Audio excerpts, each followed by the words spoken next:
Everyone, আজকে আমরা নতুন লোকেশনে আজকে ভিডিও শুট করতে এসেছি মিডিয়াম স্কেনিটন বাইটের সামনে দ্বারে। আজ ওখানে আমাদের স্কেনিটন একটা ভিডিও শুট করবে, আমি একটা ভিডিও শুট করব, অবশ্যই ভিডিওটা দেখবে। আর বাকি কথা হচ্ছে আমি একটা লোকেশনে ভিডিও করছি, ভিউজ আসছে না, এটা অবশ্যই চ্যানেলটা অবশ্যই সাবস্ক্রাইব করবে। আমার ছেলের নাম গ্রামের ছেলে, আর আমার ভাস্তা হবে। অবশ্যই চ্যানেলটা আমাদের সাবস্ক্রাইব, আর আমারও ভাস্তা হবে, আমার দুটো ভাস্তা। আর যারা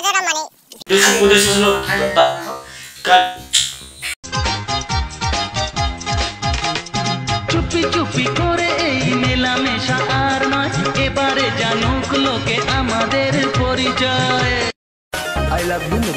কেমন ভিডিওটা হয়েছে অবশ্যই আমি ভিডিওটা ভিডিও শুট করেছিলাম, অবশ্যই দেখবা। খুব আমি ক্যামেরা করেছিলাম।